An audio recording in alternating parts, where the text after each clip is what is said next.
Suprabhatam, Suswagatam.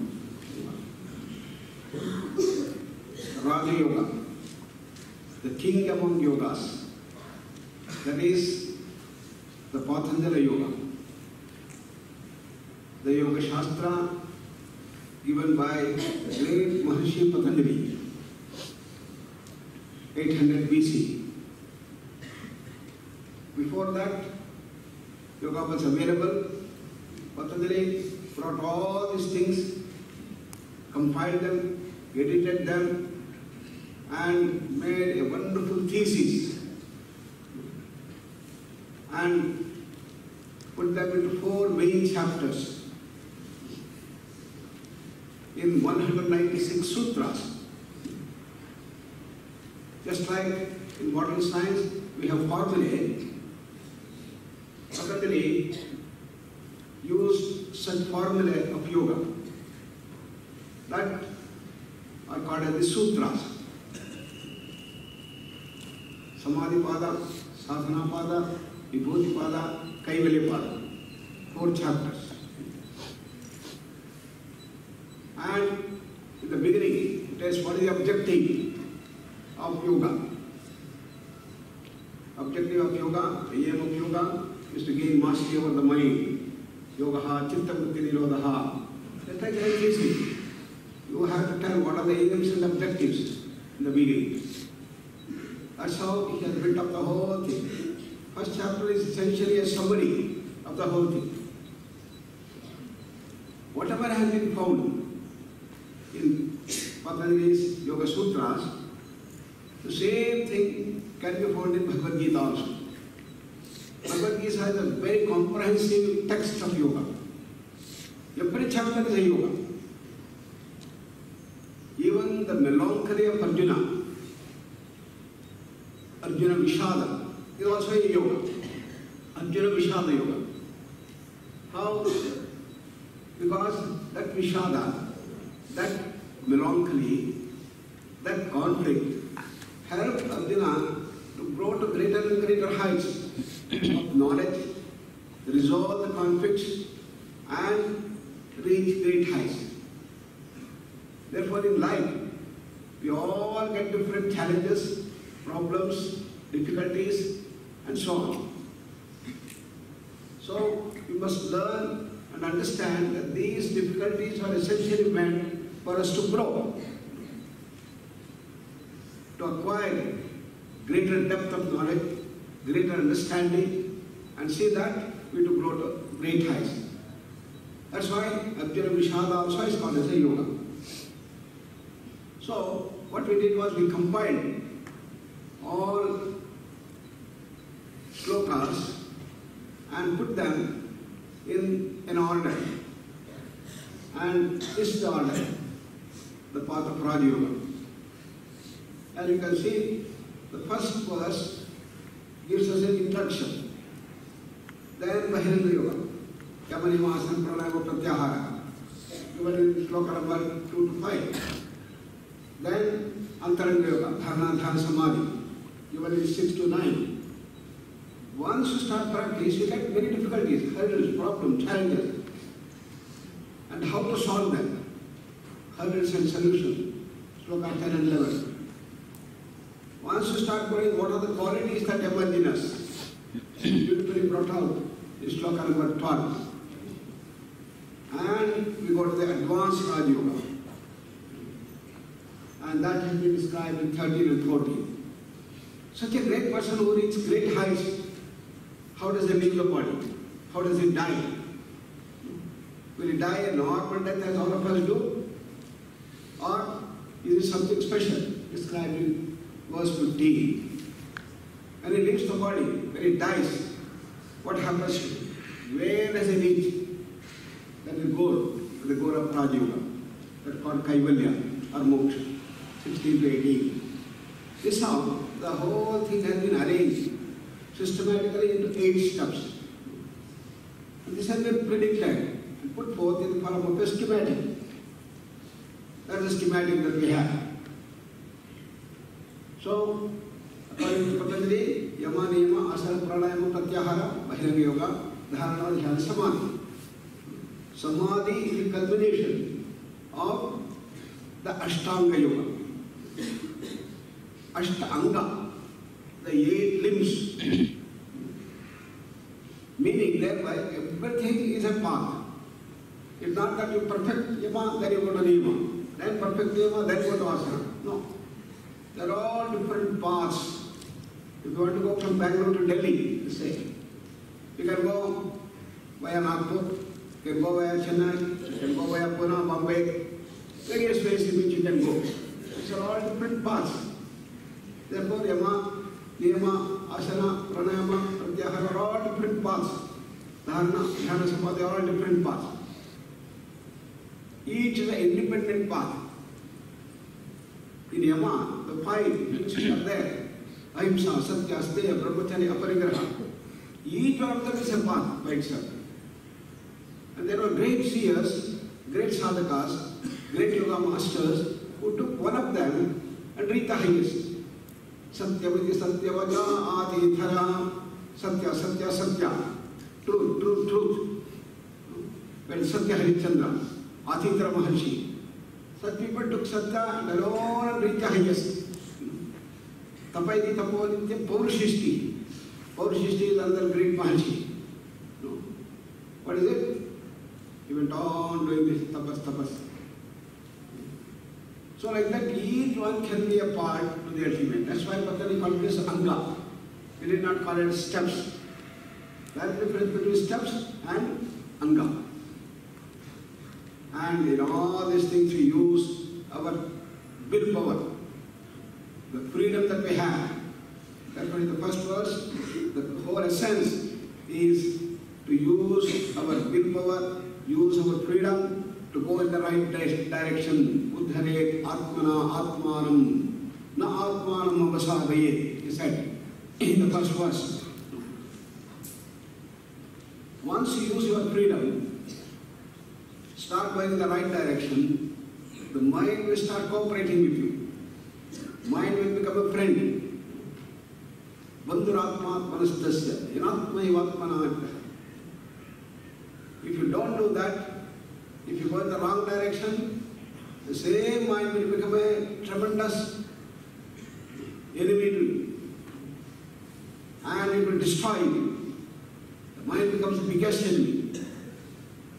Therefore, you must intelligently use your freedom to see that you befriend the mind, use the mind to go in the right direction. For example, you are going in a boat in the sea, and there's a big wind that starts coming, almost like a cyclonic wind. What does an expert driver do? He will turn his hood, which is there, so that the force of the wind, force of the cyclone is used to take the boat faster and faster towards the goal. If he is not intelligent, the boat will take in some other direction and he will be lost. So it's an intelligent management by which you use your mind to take you in the right direction. That's what it is. Therefore, it's in our hands. Whether you want to go in this direction, go in this direction. And the next verse talks about the asanas. How does Bhagavad Gita talk about the yogic postures?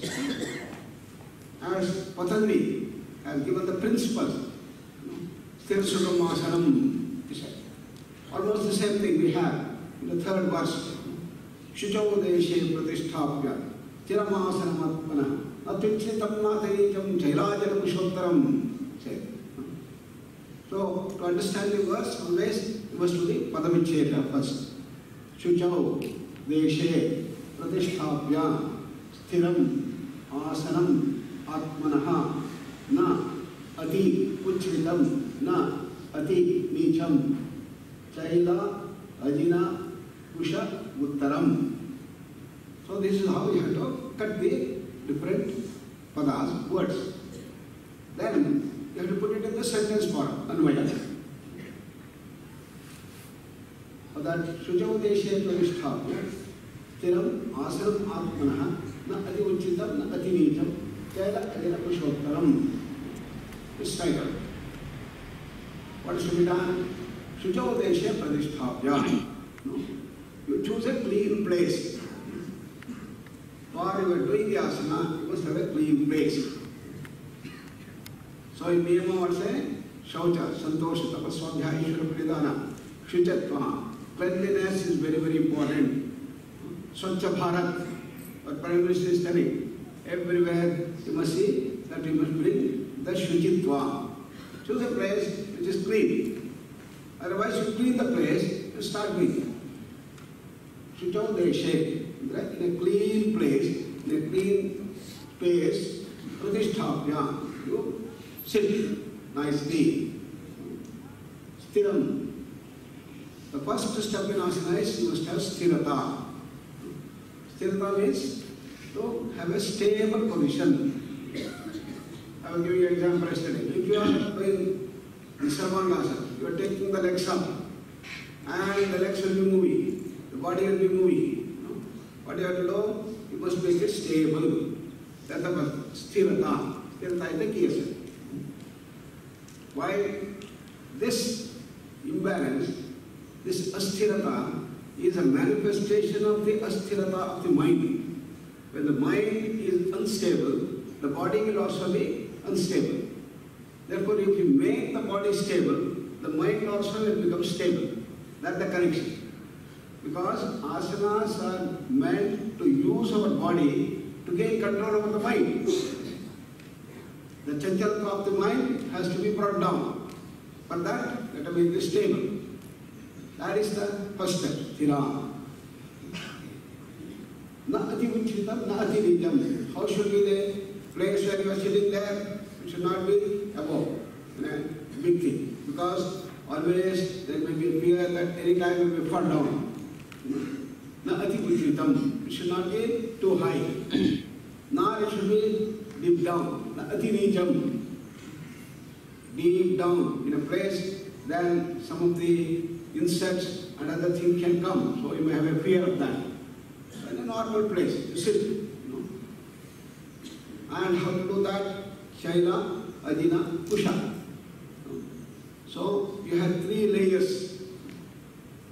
That is the first is the Kusha. That is the grass, then the deer skin, the middle, and the cloth up. So this was the standard thing that were used in earlier times. First you put the grass, then you put the skin, deer skin or the lion skin or so on, and you have on the top the cloth.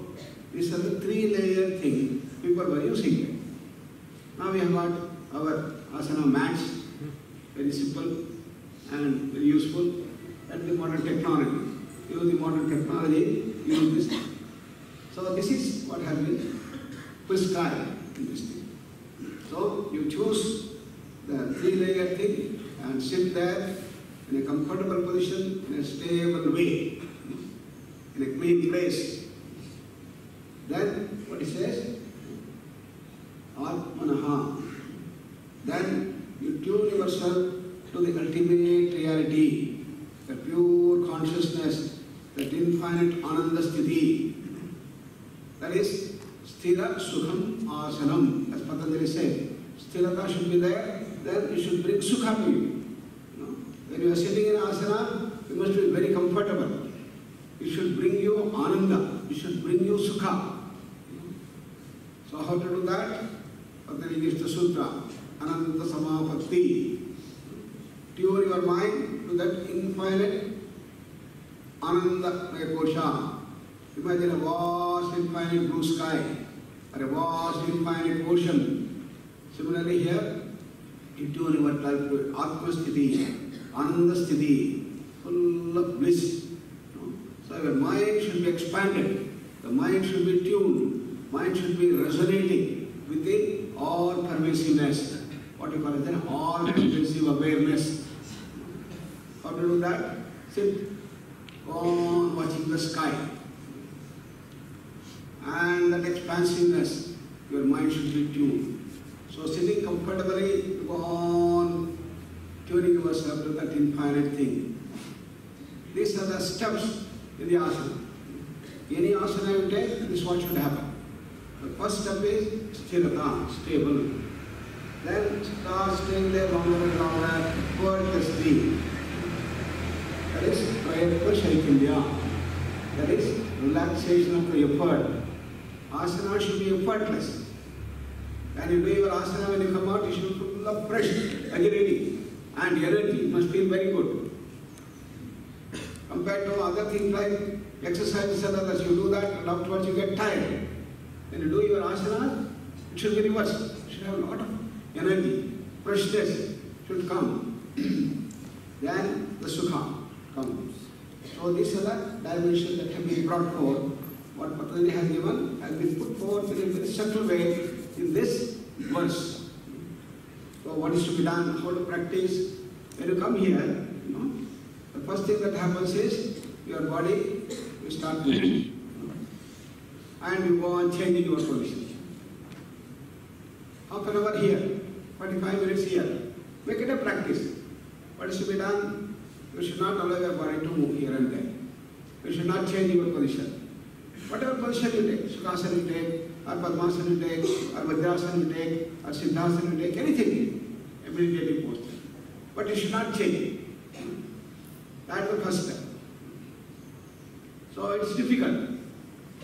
In the beginning, about 2 minutes, 5 minutes, 4 minutes, somehow you are able to keep. Then the mind says, pain here, change, and you will change. Without your knowledge, you will change. Then you tell your mind, no, I am going to stay here. I am not going to change my position. This is how you get control over the mind. Sahishnuta, tolerance, should start coming. And that can happen when you stay for longer and longer time, without changing the position. This is how the mind can come into control. Otherwise, we are a slave to the mind. Whatever the mind tells, your body also hears. Here, what we have to do in asana, you have to use your body to gain over the mind. And the mind is telling, pain here, okay? Let me manage, and do a little bit of massage if you want, here and there, and see that you sit, don't change it. The first thing. Therefore, the first step is the stable. And a long time. Here, you sit for almost half an hour, 45 minutes. If you come exactly in time at 7 up to 7:45, you are sitting there. 45 minutes. It's a long time. If you do that, you have wonderful result. You can see that. That's how you make it longer, Kira. And when you are sitting here, you should be very comfortable, very relaxed, very fresh. And hear the wonderful messages that have been given in the Bhagavad Gita. Your mind should be fully occupied in these good thoughts. And in the end, do a little bit of meditation. So let us sit straight with the eyes closed. Relax all parts of the body from toes to head. Scan your body. Relax every part of the body. Just like we do in Shavasana, relax every part.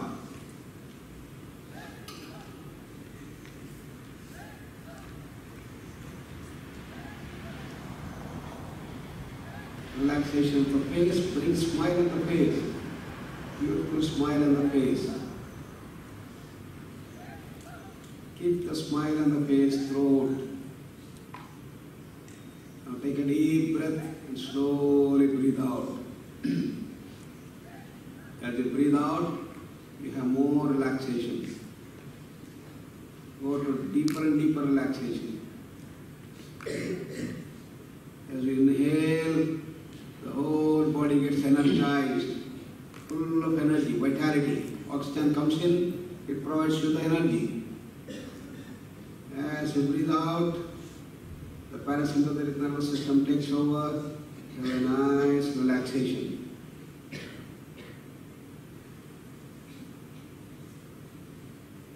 Then in the mind, imagine a vast, infinite blue sky.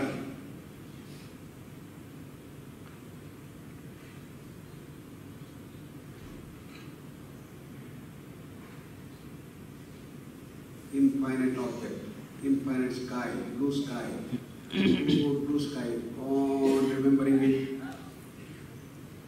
Keep the mind tuned to that infinite expanse. Such cool, calm, and enjoyable blue sky.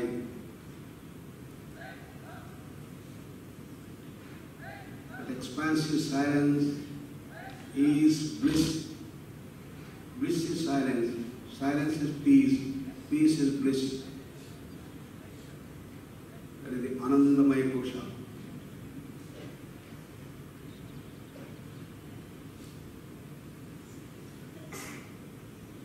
Tuned to that Ananda, the bliss.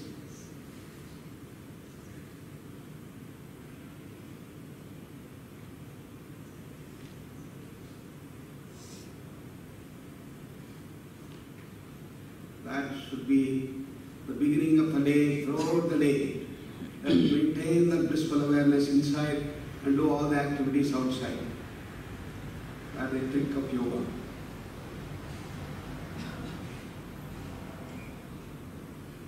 Then spread the fragrance of the bliss, happiness to everyone, with a beautiful smile, with everyone. And start sharing, giving something as an expression of that giving. Patram, pushpam, phalam, toyam, a leaf, a flower, a fruit, water. You must develop the habit of giving. Every day you must give something. Send an SMS to your friend, to your friends as to what you gave today. That can ennoble us, that can bring such wonderful social order, ideal social order. Imagine everybody goes on giving and giving, spreading that wonderful blissful awareness, fragrance of bliss to everyone. How nice will be the society. That's what we want to do through yoga. Come to Namaskaram.